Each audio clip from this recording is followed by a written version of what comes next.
everybody. Welcome back to the Pretty Problem Podcast. It's your girl MyoshiMoná. I'm wearing my brand today. Ew. Hey, MyoshiMoná with MyoshiMoná Wardrobe and Closet Organization and Creative Director. Also, I work at Loud Music and manage a few artists as the image and branding executive there. So, Ew. a little bit of this, a little bit of that. My name is Lenita Claville, also known as LC. I am the founder of Focus Fit Free as well as a partner in Green Eye Dispensary. Watch this. Oh, okay. That's how you feel when you feel it. I like this. When you say, I like this too, friend. When you said green eyes, I was like, watch this. Oh, okay, I got you. I like it. Man. So, friend, you told the people that we were going to talk about ghosting a little bit. So, I feel like we should start the show off a little bit about the ghosting. The ghosting and aka love bombing. Oh, see, I have no idea what that means. Okay, so when you were on vacation and you left me by myself, and thankfully the Pretty Problem Podcasters kind of kept me a little company. And so we were like kind of engaging about ghosting, and I went live and we kind of talked about it a bit because it was so much feedback that it got to be a pandemic going around. Like, I mean, like everybody doing it now. But crazy thing was more women were saying they ghosted men. And when you said that to me, I was like, it made sense because I feel like we are the originators of ghosting. You think so? I remember when I was younger, I would ghost people all the time. Like, if I didn't want their presence or their company, or if I was like, nah, he ain't it. Yeah, I just stopped answering the phone. But was it, so when you say you were younger, was it because you were afraid to communicate that and you felt like it was just easier to like, I just don't want to deal with it? Definitely easier. Okay, then having to have a conversation like that. And I feel like that's the only reason why people ghost now. Is because of communication. Nobody wants to communicate with the hard stuff. Everybody just wants to have fun and a good time. And I feel like if it doesn't make people feel good, then they're not going to want to deal with it. I mean, I see your point. I see your point. But I think that, so for me, I get it when it's somebody you just met or you've been talking to a little while, but I feel like it's something crazy when it's somebody who you actually have some time put in with. I agree. Like, that to me is beyond disrespectful because you can, like, I mean, you can and they do, but I feel like it's really weird for a person to have invested time into you and they've allowed you to invest time into them, and y'all are clearly like dating. Whether you have an official title or not, like you're talking on a regular basis, y'all checking in on each other, y'all going out on dates perhaps, like you're investing, and to just cut it off and to change it, that's disrespectful. That's disrespectful. Like I feel like if you've been having that type of communication, then you should be able to communicate if something is going on. Yes, because I did get ghosted not that long ago, and I got real mad. Okay, so you want to tell about yours first? Okay, mine's real brief. Like, literally, me and Zoo was talking every day for a month. I like how she get her accent together. Me and Zoo was talking for a little bit over a month. When I get a little when she get into it, because this should not be a pretty problem. No, this should not be a pretty problem. Like, why is this a pretty problem? Why am I getting ghosted? It doesn't make sense. Okay, so we were talking every day for like a month straight. I'm talking about every day. This man had damaged his phone and made sure to contact me through Instagram, I think it was, just to let me know that he was going to contact me when he got a new phone, right? And then he set a date. We were supposed to be going on a date. He was actually coming down here. Ghosted me. Told me good morning. And then when it's time for the date, didn't hear from him for a month. And then he pops back up on my birthday. Disrespectful. On my birthday. The nerve of you. And upset that I'm out of town. On he my tried birthday. to surprise me with some stuff, but mad because I'm living my best life. Because you're not waiting. Why would I? Because our time isn't free. We could be available, but not for you when you go. Never free. Very expensive. Like what? And I do appreciate the expensive presents that you got. Thank you. I mean, mildly expensive. But you had to work for it, I feel like. So I was irritated for you on that. I was like... But yeah, so ghosting, I feel like in that instance, because he did try to explain why, and he's just like, it was just personal, I was going through some things. Grow up. Everybody needs to be a grown up around here and start communicating. It's not hard to send a text. Like, I think the thing that was daunting about that situation and so strange because you leave a person like hoping that you're okay. Exactly. Because I'm used to speaking to now, you. Yeah, and I'm thinking you're getting on the road, and I'm thinking now something is wrong because I know that we didn't get into any type of argument or anything like that. And I shared this a long time ago, but even with my friends, having friends ghost you that you've been friends with. I had a friend over 20 years just stop answering the phone.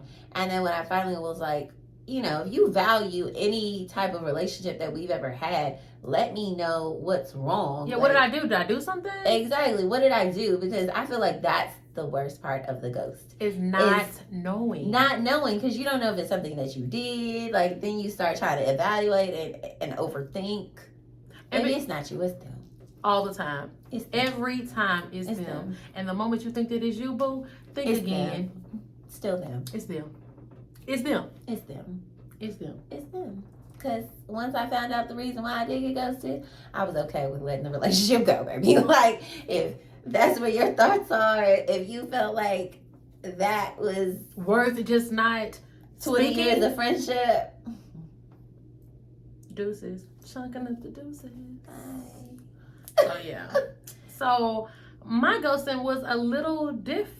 Well, kind of actually, it was very similar in the sense of like just out of the blue, and we had been talking for a while. Like this, so I was dating this guy, and again, I didn't pursue him. He pursued me. So like every time, like I'm not like I wasn't looking for anything. I'm chilling, minding my own pretty problem business, doing my own pretty problem things, creating my own soft life. Like this is what I'm doing, and all of a sudden. I'm like, okay, well, this dude, you know, charismatic, real smooth, nice dresser. Those are all like, oh, okay. Love that. What? Yes, I love smell it. good? Smell, I was about to say, if he smell good too. Friend. And we're in the same business, so it was easy because I felt like we would understand each other when it comes to like scheduling. Like I deal with artists, he deals with artists, so it's quite easy to understand like that person has to be out late. It's not like an issue. And I'm not the type of woman to be pressuring my dude like where you at, we always gotta be time to get like I'm not her. I'm very secure with myself. If you don't answer your phone, my first thought isn't that you're fucking over me. My first thought is are you okay? So mind you, for like 2.5 almost 3 months, texts randomly throughout the day, all day long, like how you doing? I'm just checking on you. Hey, pull up on me so I can put gas in your car. Just want to make sure your tank is on full. I don't want you out here that late. You should be pumping your own gas. So grab something to eat. Like come to the studio. Let's chill. Like all these things that I'm like. And at first it was a lot of communication for me because I'm busy, but they're making time and they're busy. So I'm like, well, let me counter that and make time as well. The moment I start making so much time and making myself available, I'm like, hello? Hey. Just all of a sudden, like, just completely cut off. And so then spin the block. And it's like, I didn't mean it like that. That's not what it was. I just had some stuff going on. And I'm like, we are grown. Like, communicate. Just say like, I hey. have a lot of things going on. I may not be able to give you as much time as I was previously. But I feel like, oh, that's some bullshit. But it is. You know why? Because you make time for what you want to do. And 24 hours in a day, you're not busy all those hours. Because I know I'm a busy person, but I still have time. And every day of the week is not as busy as the other because we're entrepreneurs. So therefore, we can adjust our schedule when needed. Yes. So with that being said, that was my ghosting experience. And they spent a block here and there too. And we thought we had feelings and all that kind of stuff. But it really, I don't know if it really was or not. I feel like the feelings were genuine, but I feel like some people have a difficult time communicating and maybe they're ashamed of what they're going through. I think that's what this situation was. Right, maybe that's what it is. I think this particular situation, it was more so maybe something was going on and maybe what was presented to me was presented in a way to where it's all good and maybe it wasn't as good or great. And because of that, it kind of made them kind of like, let me get myself together because she a real one. I think that's really what it was. I think men have issues expressing their emotions in a healthy way anyways. So. But when one goes, you know, when you ghost and that happens, you know, I feel like it just is what it is. And once you There's a live one waiting in the corner. You did. That's fine. I got a live one right here. Thank you. Ghost away. Pretty problem. Pretty problematic. So let's get into it, friend. Come on. Get into it. So last week you went first. Okay, so it's your turn. So it's my turn this week. We running out of cards. Why don't y'all send us some questions that y'all think are going to be good to ask each other too on here that y'all want to know about us or situations. So. Any type of pretty problems y'all have or have a question about. Or if y'all having a pretty party, you need a pretty drink or something, like all of that. She makes me nervous when she reads. So I'm going to pronounce this word wrong only because I didn't know this word existed at first. I thought it was the audacity. So how do we pronounce this, friend? Oh, audacity, another form is audacious. Audacious, which is so much more classy. Pretty audacious. Pretty audacious. I like how that sounds. Pretty audacious. Okay. Do you hold people accountable based on their perspectives or your own? Oh. That kind of ties into ghosting a little bit, or it could be. That is true. That is true. It's pretty audacious. I say for me, I definitely try to look at my perspective as well as another person's. Yeah. Because I just had a miscommunication with my friend, not that like this past week or whatnot. And yeah, like I had to look at it from her perspective to understand why she was upset. And all I wanted to do, of course, was for her to look at it from my perspective so she could see why I was upset. So I think that I do both. I try to hold people accountable from what I feel like is logically correct, as well as what a person has been through or have experienced. And I feel like I do that a little bit too much as well. And that's why I accept everybody for who they are and what they do. I just might not allow that around me all the time. But control your environment. Right. I definitely control my environment. But I do accept everybody for who they are. Because like people complain about something or someone or something that somebody did, and I'm like, well, do you know how they were raised, or do you know the background of why they did that? Yeah. And it tends to make people think about it a little bit further. I think that's very mature. I do that to a lot of people too. I give people that example anyway. Yeah, because it's tough out here, like to navigate. So I definitely think that it's better if you try to view it from the other person's perspective as well as how it affected you. I agree. I'm kind of the same way. So I am, so I'll give you an example. So like I manage a couple artists, and I feel like being a manager, sometimes I become a psychiatrist. I think I'm like that with some of my friends, and they're like that for me as well. I think I call it like my counsel. Like, you know, I call it my counsel. So I have a group of people that I trust their opinion and trust and value them very much. So I'm free to be open because I can accept what they give me, right? Anyway, I feel like a lot of times we're going through things and that is based from our childhood. That's how we react. Because as an adult, you're really just a grown-ass kid. And the reason why I say that is because you think when I was a kid, I used to think my mom had it figured out. She's an adult. All my aunts, they're adults. Oh my God. But as an adult, I'm like, that's really my first time experiencing this at this moment as an adult. So I don't know it all. I'm figuring it out just like I would be just anyone else. So I like to tell people to have grace for other people. Like, so I feel like I do my best to think. Now, I'll tell you this. If we're in the middle of going back and forth, in that moment, I'm really taking my perspective. I'm listening to yours and I'm trying to hear it and understand it. But once I take a step back, I do give it a little bit deeper thought to, okay, well, this is how she was raised, or this is how he was raised, and this is probably where it's coming from. So but I feel like it's always harder for someone else to do that in conversation. I feel like I can do it, but I don't know if everybody else can do it. Yeah. So that comes like, it's kind of frustrating sometimes, but then I just realize, it's agree to disagree. Yeah. But I'm going to hold you accountable because... That's what I was about to say. Accountability as well as perspective. I feel like it's a very thin line. Like very. Because like, okay, so another day, another story. Basically, if you were raised to be an asshole, you could choose not to be anymore. Yeah.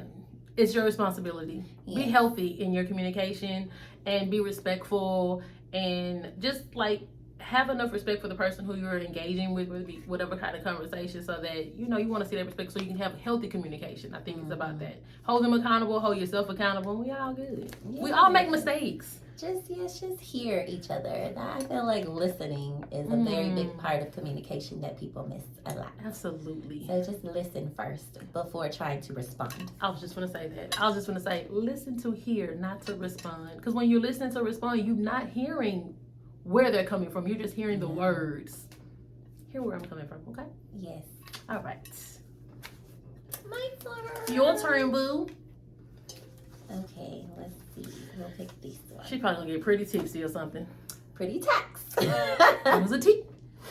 Ooh, have you ever lost an opportunity because of how you presented yourself? I'm sure I have. I'm sure I have.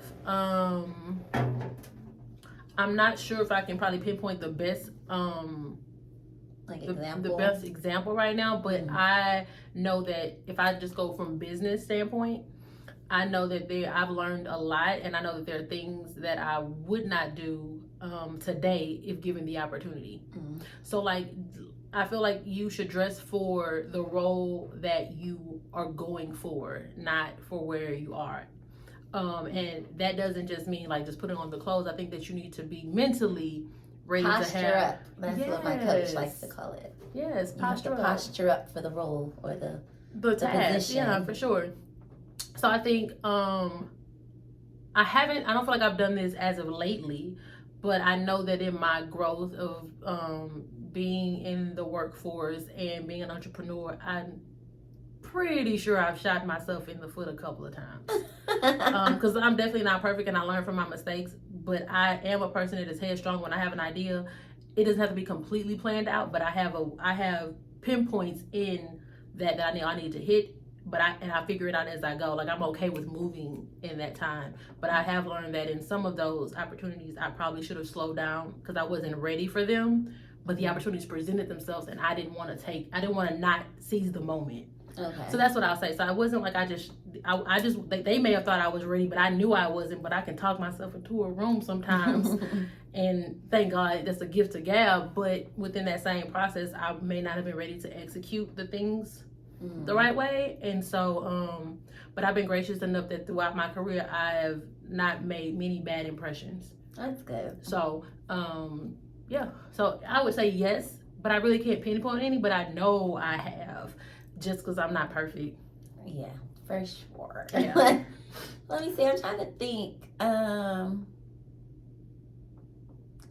know that I did lose an opportunity because I was already negative about it, and it actually wasn't something I really wanted to do anyway. So it wasn't a loss. So to me, it really wasn't a loss. Yeah, because I didn't get the job. There was a job that I went on an interview for. They literally made you do the job before the actual interview. What kind of job was it? It was like sales. It was a sales job. I don't like them kind of jobs. It was horrible. I worked like with these people for like almost their whole shift, like 8 hours. Yeah, I don't like that. That's free labor. It was. And then we had the interview after, and they were just like, we decided we're not going to go. You got fucking 8 hours out of me. When I got home, I was still living with my parents at the time. I got home. My dad was like, how did it go? I'm hurt. My feet hurt. We was walking all day for like 7 hours. We took a 30-minute lunch break. And then I didn't even get the job to tell them no that I didn't want it. Hold on, friend. So was it one of them jobs where you had door-to-door sales? Yes. I did that once. It was business to business though. Yeah. We had to go to all these different businesses. They parked the car and we walked. I did that. And I knew. But the thing was, they actually offered me the job and I just did not show up the next day. That's what at least I wanted. I wanted to at least tell them no, but I guess my whole I was just like. But your face tell on you a lot of times, friend. So you probably said on your face, "This is not for me." It was not. And at one point, the security of one of the buildings tried to come get us because you're not supposed to solicit. Solicitation inside of a building, yes. So, and they knew that, so you're breaking the rules.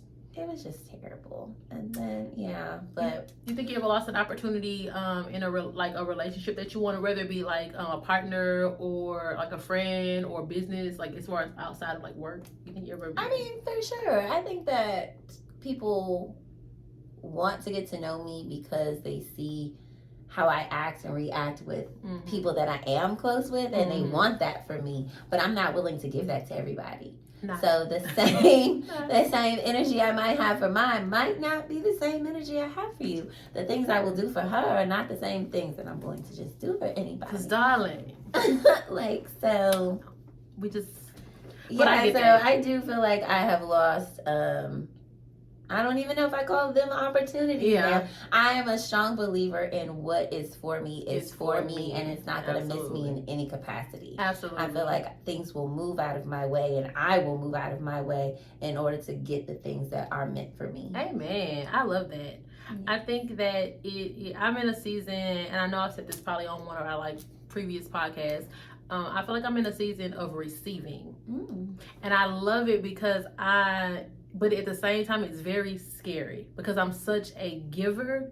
I'm such a server. As far as like I like to know that people who I care about, not like just in relationship, just in general, people who I care about, like I check on people, I check in, and so to receive that in such a genuine way and know that somebody is like literally like just, which sounds weird, it's like that somebody's like completely like just want to make sure that you're good and like nothing else matters, like what they got going on don't matter. Like it's kind of sometimes uncomfortable to receive because I'm not used to it, but I'm enjoying the soft life. I love it. Yes, I think that all of us have to go through that period of our life, especially if you are a giving person.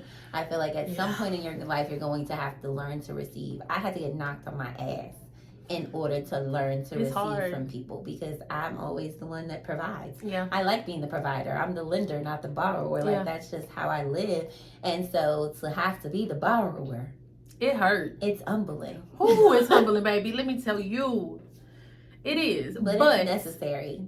Very much so. Very necessary. I think that in our relationship, it's weird because we both are givers. Like we both give and we don't take I don't feel like we don't take for granted that because we get it, but at the same time, what am I trying to say? I feel like we're givers, but it's not uncomfortable because we both giving. Like in a relationship, like if I'm making sure you're okay, you making sure I'm okay, and everybody okay, you don't think about it. Yeah, because it doesn't feel unbalanced. I feel balanced in our relationship. Yeah. That's a good way to put it. It feels really balanced, which is good. That I'm not afraid to give and receive. Yeah. I feel like it's like it's not a question. Like if you call me like, hey, I'm not like questioning it or feeling crazy or like I don't want to. It's like, oh, okay, I'm awake, or oh, okay, no problem. Exactly. So that's nice to have that. Good. Yeah, and that's nice pretty sweet. Yes. And we're pretty problems. Yes. And so are you. And because you are, we want you to be a part of our Pretty Problem Podcasters. And in order to do that, we need you guys to subscribe. Please. Hit the button. To our YouTube channel. We want to be able to go live, and in order to do so, we need how many followers? 1,000 followers. Y'all can do that. Y'all can do that. Easy. Y'all follow people who y'all don't even know. Y'all can do that. Come on. We're your homegirls.